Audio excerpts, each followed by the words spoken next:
కాంగ్రెస్ అధ్యక్షుడు మల్లికార్జున ఖర్గే అధ్యక్షతన ఢిల్లీ ఏఐసీసీ కేంద్ర కార్యాలయంలో కాంగ్రెస్ వర్కింగ్ కమిటీ సమావేశం ముగిసింది. ఈ సమావేశానికి సోనియా గాంధీ, రాహుల్ గాంధీ, ప్రియాంక గాంధీ, తెలంగాణ సీఎం రేవంత్ రెడ్డితో పాటు పలువురు ముఖ్య నేతలు హాజరయ్యారు. ఈ భేటీలో ఎన్నికల మేనిఫెస్టోకు సిడబ్ల్యూసీ ఆమోదం తెలిపింది. 5 న్యాయాల పేరుతో కాంగ్రెస్ ప్రజల ముందుకు వెళ్లనుంది. భాగీదారీ న్యాయ్, కిసాన్ న్యాయ్, నారీ న్యాయ్, శ్రామిక్ న్యాయ్, యువ న్యాయ్ పేరుతో మేనిఫెస్టో సిద్ధం చేశారు.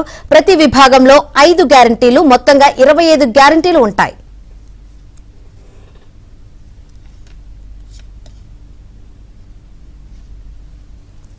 రైట్, సిడబ్ల్యూసీ మీటింగ్ ముగిసింది. దీంట్లో మేనిఫెస్టో సంబంధించి 5 న్యాయ్ పేరుతో ఒక మేనిఫెస్టో అయితే రూపొందించింది. ఇదే విషయం గురించి మరింత సమాచారాన్ని మా ఢిల్లీ ప్రతినిధి సతీష్ లైవ్ ద్వారా సిద్ధంగా ఉన్నారు.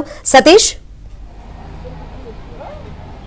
శంకరి, సిడబ్ల్యూసీ సమావేశం ముగిసింది. కొద్దిసేపటి క్రితమే మల్లికార్జున ఖర్గే నేతృత్వంలో సమావేశం పూర్తయింది. సమావేశానికి సంబంధించిన అంశాలను కూడా మీడియా బ్రీఫింగ్ ద్వారా కూడా వివరించేందుకు ఇప్పటికే ఒక మీడియా సమావేశాన్ని ఏర్పాటు చేశారు. దేశవ్యాప్తంగా కూడా లోక్సభ ఎన్నికల దృష్ట్యా కాంగ్రెస్ ఒక ఎజెండాను ప్రిపేర్ చేసింది. దేశ ప్రజల ముందుకు వారిచ్చే హామీలు కావచ్చు, ప్రభుత్వం ఏ విధంగా గత ప్రభుత్వం మోసం చేసింది, ప్రస్తుతం అధికారంలోకి వచ్చి ఏ విధంగా ప్రజలను ఆదుకుంటామన్న అంశాన్ని కూడా యావత్ భారతానికి వివరించే ప్రయత్నం కాంగ్రెస్ పార్టీ చేస్తుందని చెప్పాల్సి ఉంటుంది. ప్రధానంగా అందులో భాగీదార్ న్యాయ్, కిసాన్ న్యాయ్, నారీ న్యాయ్, శ్రామిక్ న్యాయ్, అదేవిధంగా యువ న్యాయ్ పేరుతో మొత్తం 5 అంశాల్లోని ప్రధానంగా 25 అంశాలను కాంగ్రెస్ రూపకల్పన చేస్తుంది. ఆ విధంగానే అడుగులు కూడా ముందుకు వేస్తుంది. ఇక నారీ శక్తి పేరిట దేశవ్యాప్తంగా ఉన్న మహిళలకు కాంగ్రెస్ పార్టీ కొన్ని సహాయ సహకారాలు అందించబోతుంది. అందులో భాగంగానే రేపు ప్రభుత్వంలోకి వస్తే ఏ అంశాలు నెరవేరుస్తామో, మహిళలను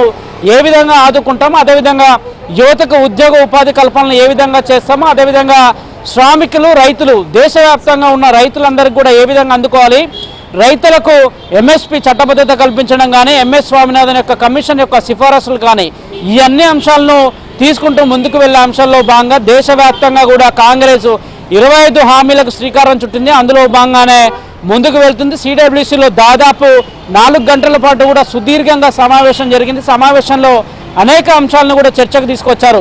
ఇటీవల భారత్ జోడో న్యాయయాత్ర పేట రాహుల్ గాంధీ చేపట్టిన కార్యక్రమాన్ని కూడా వివరించేందుకు కూడా అందులో అనేక అంశాలను అయితే రూపకల్పన చేశారు. Right, thank you Satish. Level people. Basically, you know that we already announced these 5 guarantees: social, economic and caste census, 50% cap on SC, ST, OBC reservation will be removed through a constitutional amendment.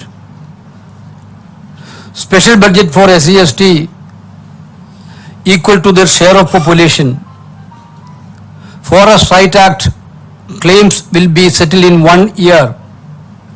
All habitation where STs are the most populous group will be notified scheduled area. This is a Hissadari Nyay. Yuva Nyay, you know that? 30 lakhs new central government jobs according to a job